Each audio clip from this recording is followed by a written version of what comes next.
So hello everyone. तो हम लोग का एपी एसएसबी प्रिपरेशन जर्नी का आज 11 डे है। तो जो हम लोगों ने 100 डेज चैलेंज लिया था कि एक ज़बरदस्त पढ़ाई करनी है, आज उसका 11 डे है। एंड आई होप कि सारे स्टूडेंट जिन्होंने चैलेंज एक्सेप्ट किया है वो डेली 5 घंटे की पढ़ाई कर रहे होंगे। 1 घंटा मैथ, 1 घंटा जीके, 1 घंटा इंग्लिश और 1 घंटा रीजनिंग और 1 घंटा प्रीवियस ईयर क्वेश्चन जो सबसे इम्पॉर्टेंट है, जिसको स्टूडेंट निगलेक्ट करता है। ठीक है। और आज पीवाईक्यू का जितने भी हमारे ऑफलाइन ऑनलाइन के स्टूडेंट हैं, पीवाईक्यू का भी मैं स्टार्ट कर रहा हूँ। तो आज पीवाईक्यू का मैं लेक्चर रिकॉर्ड किया था, बट कल से पीवाईक्यू का लाइव चलेगा ऑफलाइन ऑनलाइन के सारे स्टूडेंट के लिए। तो कल से लाइव होगा। मैंने कुछ ग्रुप में इन्फॉर्म किया, बाकी ग्रुप में इन्फॉर्म भी करूँगा। तो जितने भी स्टूडेंट हैं जो तैयारी कर रहे हैं, तो आप मेक श्योर करिए कि पीवाईक्यू पे आपका फोकस अच्छा होना चाहिए। कि जो मैं सीखा हूँ इन 2 सालों में 400 सिलेक्शन के साथ, ये जो 4 साल की मेरी अरुणाचल जर्नी रही है, तो मैंने प्रीवियस क्वेश्चन बहुत एनालाइज किया है। क्योंकि इसके पहले मेरा टीचिंग कहीं और था, तो उस पीवाईक्यू हिसाब से पढ़ाता था।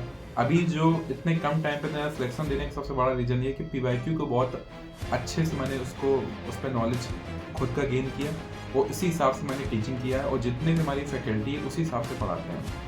तो सबसे तगड़ा तरीका आपको बता रहा हूँ एग्जाम क्रैक करने का, पीवाईक्यू को एनालाइज करना है। आप एनालिसिस इंपॉर्टेंट है, एनालिसिस कैसे कर रहा है। जैसे आज नाहरलगुन में एक क्वेश्चन सॉल्व कराया था, नाहरलगुन वाले स्टूडेंट से रिलेट कर पा रहे होंगे कि उस क्वेश्चन में एसएमएस का था। वो क्वेश्चन 2 बार आया, सीजल 2024 में आया, वही क्वेश्चन आया आपका ये एमटीएस टीसीएल एग्जाम में। और उस क्वेश्चन क्यों मैं कराया था कि उस क्वेश्चन थोड़ी एरर थी, मतलब थोड़ा सा क्वेश्चन गलत था। तो मैं यही रियलाइज करा था कि देखो क्वेश्चन 2 बार रिपीट मारा है। तो इस टाइप से पीवाईक्यू को एनालाइज करना होता है। तो ये दैट्स इंपॉर्टेंट पार्ट। बाकी हमारे बिक्की दादा है ना, तो सर तो पूरा अपना बच्चों के लिए पूरा जान लगाता है। तो मैथ्स मेरे साथ सर नॉर्थ ईस्ट पीसी में स्टार्टिंग से पढ़ा रहा है। तो सर अपना कुछ एनालाइज बताएंगे कि क्या स्टूडेंट का क्या प्रॉब्लम चल रहा है, कैसे सर टैकल कर रहे हैं, बताइए सर। अभी सर एक अगर बात करें मतलब यहाँ पे जो बच्चे का जो मेन प्रॉब्लम आता है एक्चुअली एग्जामिनेशंस को लेके, तो उनका एक दिमाग में हमेशा रेडी रहता है कि एग्जाम क्रैक करना है। और मैं हमेशा बच्चे से एक ही बात बोलता हूँ, जो बाहर के बच्चे लोग से अगर मैं अपना यहाँ का बच्चे का पहली कंपेयर बार सर बच्चा बोलना तो नेगेटिव लग रहा है कि कुछ कुछ हमारी तो बोलता है। मेरे लिए तो बच्चा ही होता है। सर बच्चा लोग घर में पढ़ना ही देता है। मैं कहा तुम शादीशुदा हो, कह रहे और क्या सर। तो हम लोग तो उन student एस्पिरेंट का अगर बात करें ना, हाँ। उन एस्पिरेंट की एक चीज में बात करूं, बाकी बच्चे लोग मतलब एस्पिरेंट से उनका एस्पिरेंट्स का अगर बात करूं वो बेटर होता है। बेटर इसलिए क्योंकि वो 2 से 3 महीने पहले लगता है और 2 से 3 महीने के बाद वो अपना नौकरी लेके भी निकल जाता है। बट सबसे इम्पोर्टेंट बात क्या है, उनका एक चीज होता है कि अब क्रैक करने के लिए है, पढ़ाई करना है, आके पढ़ाई करेंगे। पर सबसे एग्जामिनेशन का जब बैठते हैं, टाइम मैनेजमेंट लोग प्रॉब्लम फेस करते हैं। अभी टाइम मैनेजमेंट के लिए लोग देख सोचते हैं कि टाइम मैनेजमेंट हम लोग कोई सिखा देगा, टाइम मैनेजमेंट हो ही नहीं है। तो इसलिए कि अब मैं अगर बात करूँ, हमेशा आप लोगों का फर्स्ट मेन काम क्या है, मॉक टेस्ट जितना हो उतना मॉक टेस्ट लगाइएगा।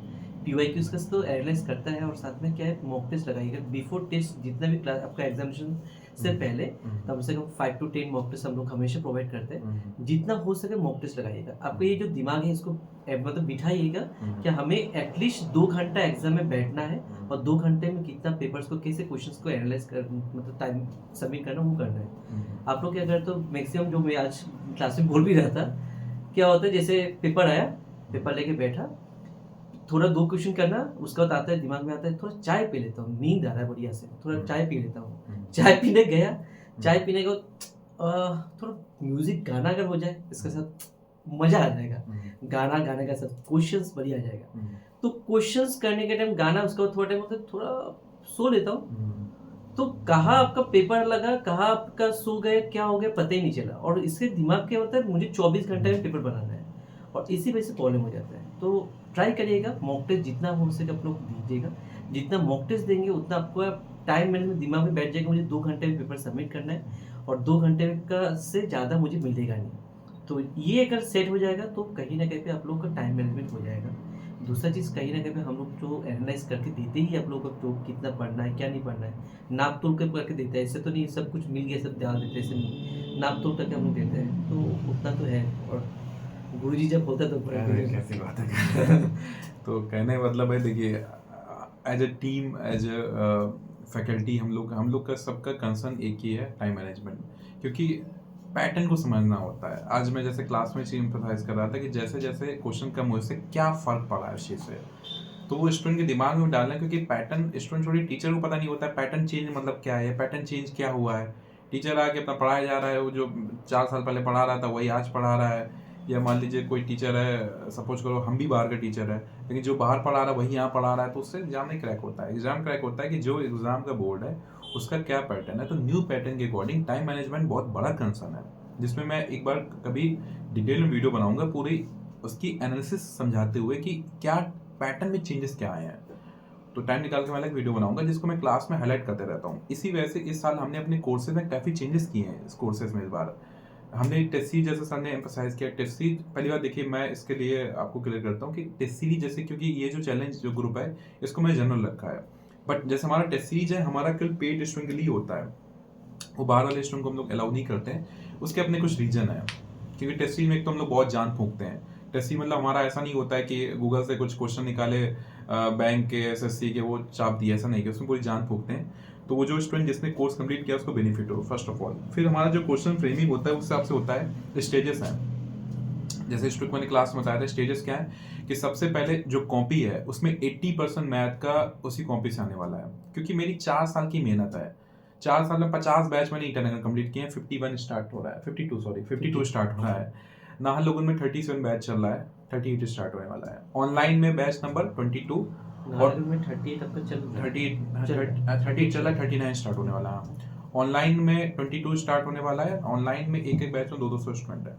तो जो पूरा इतने सालों का एक्सपीरियंस है वो पूरा उसमें झोंक देते हैं, ठीक है। तो जैसे बच्चा जो भी कॉपी पढ़ रहा है 80% लगभग सब उसी से क्वेश्चन होता है, बस थोड़ा डेटा चेंज होगा, थोड़ा फॉर्मेट चेंज होगा। फिर रिमेनिंग 20%, 80% काम नहीं बन जाना है, कट ऑफ हाई जा रहा है। रिमेनिंग 20% के लिए सबसे पहले पीवाईक्यू एनालिसिस। तो सबसे पहले पीवाईक्यू में इसको हाथ मारना है और पीवाईक्यू को सॉल्व नहीं करना है, एनालाइज करना है। एनालाइज अब जैसे मैं आपको करके देता हूँ उसको आप अच्छे से कर लो, वो आंसर मतलब वही है कि आपके बदले आंसर मैं कर रहा हूँ, है ना। फिर उसके बाद थर्ड स्टेज आपका, स्टेजेस हैं, पहले copy 100% clear, then PYQ, then third stage आपका है जो मैं होमवर्क क्वेश्चन आपको विकी सर प्रोवाइड करेंगे, होमवर्क क्वेश्चन। तो वो हो गए, उसके बाद टेस्ट सीरीज आ रही है। अब कोई बाहर का स्टूडेंट है, मान लो किसी और कोचिंग है, तो अब मुझे नहीं पता कि किस फॉर्मेट से उसका टीचर फैकल्टी पढ़ा रहा है या सेल्फ स्टडी कर रहा है, किस फॉर्मेट से। तो हमारा इस फॉर्मेट के बाद जब टेस्ट सीरीज बच्चा जाता है, जो स्टूडेंट हमारा टेस्ट सीरीज करने जाता है इस फॉर्मेट के बाद, तो उसको टेस्ट में एक्चुअल में एंजॉयमेंट आता है। कुछ टेस्ट हम बहुत हाई रखते हैं, कुछ टेस्ट हम लो रखते हैं, कुछ टेस्ट में हम इजी डालते हैं कि थोड़ा सा उसमें देखने के लिए साइकोलॉजिकल उसका कि कितने मार्क्स उठा पा रहा है, कुछ हार्ड रखेंगे कि साइकोलॉजिकली वो प्रेशर हैंडल कर पा रहा है नहीं कर पा रहा है। तो वो स्टेजेस क्रॉस करता है तो उसको हैंडल कर पाता है और तभी इतने सिलेक्शन होते हैं। तो इसलिए हमने जो सिस्टम बनाया है, और ये कोर्स का सिस्टम है, इसलिए हमारा टेस्ट सीरीज ऐसा पेड, जैसे कई स्टूडेंट कहते हैं सर हम पेमेंट करने को रेडी हैं, हमें नहीं चाहिए भाई पेमेंट यार, वो हमारा कोर्स का पार्ट है, वो सेपरेट है ही नहीं हमारा। तो जो हमारा स्टूडेंट कोर्स ज्वाइन करता है उसमें टेस्ट सीरीज इंक्लूडेड होता है, तो ऐसा सेपरेट नहीं है। तो इसके लिए हम सॉरी फील कर रहे हैं कि ऐसा हमारा सिस्टम ही नहीं है, पहली बात। बट ये इंपॉर्टेंट है कि आपको मैं, क्योंकि ये जो ग्रुप बना है, ये चैलेंज है, इसके हिसाब से मैं बेसिक गाइडेंस प्रोवाइड करना चाह रहा हूँ कि मान लो कोई पर्सन सेल्फ स्टडी कर रहा है या किसी और इंस्टीट्यूट में, तो उसको बेसिक गाइडेंस पता होनी चाहिए कि सबसे पहले आपका जो कॉन्सेप्ट है, जो हम इसको कॉपी बोल रहे हैं, जो क्लास में जो पढ़ाते हैं कॉन्सेप्ट है, वो आपका दुरुस्त होना चाहिए। पहला स्टेज, जंप नहीं करना है। जंप करने से क्या होता है कि आप फिर अच्छे से क्वेश्चन पकड़ नहीं पाओ, कॉन्फिडेंस लूज होगा। सेकंड स्टेज है पीवाईक्यू। पीवाईक्यू को अच्छे से लगाना है एनालाइज करते हुए। थर्ड स्टेज है फिर एक्स्ट्रा क्वेश्चन, जिसको हम लोग होमवर्क बोलते हैं। एंड चौथा स्टेज टेस्ट सीरीज है। तो ये सारा हम लोग के कोर्स में इंक्लूड होता है। तो हमने ऐसा सिस्टम बनाया ना कि इसके बाद कुछ ऐसा पॉसिबल ही नहीं है कि बच्चे का सिलेक्शन ना हो, अनटिल अनलेस कि अब ईश्वर ही खफा है कि मतलब ईश्वर से ही नहीं बन रही है कि इतने पाप कर डाले कि ईश्वर ही कह रहा है कि नहीं भाई मैं तुझे और परेशान करूंगा। तो ऐसा स्टेजेस बनाए हैं। तो जो भी लोग हैं अपना इस 90 डेज लगभग टाइम बाकी है, एक दिन और कम हो गया 89 तो 89 तो ऑड नंबर है सॉरी प्राइम नंबर भी है। तो जितने लोग इसमें अच्छे से अब सिस्टम के साथ चलेंगे, डेफिनेटली सिलेक्शन होने की चांसेस बढ़ जाएंगे। सिक्योरिटी तो देखिए दुनिया में किसी चीज की नहीं है। अब एक पंखा गिरने से हम दोनों की मौत हो जाए तो 11वें चैलेंज में चले गए दोनों भाई, है ना। तो सिक्योरिटी तो किसी चीज की नहीं है।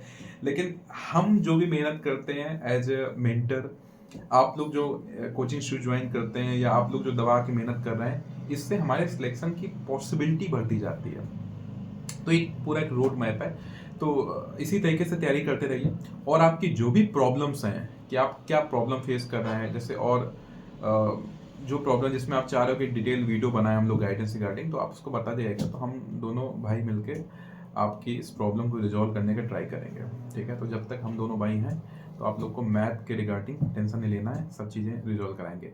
जीके रिगार्डिंग ज़्यादा प्रॉब्लम आएंगी तो जीके के जो हमारे फैकल्टी हैं, जो हमारे जीके के जो टीचर हैं, साथी लोग हैं, उनको मैं कनेक्ट करा के उनसे भी जीके के रिगार्डिंग आपको गाइडेंस प्रोवाइड कराऊंगा। ठीक है, तो आप लोग लगातार तैयारी करते रहिए।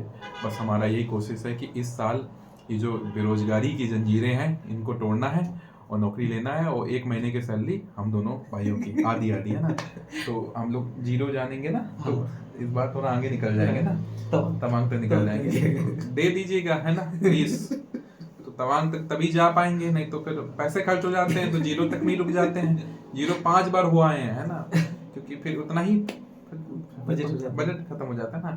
ठीक है, फिर आज की वीडियो ये तक। Thank you so much for time. Thank you so much.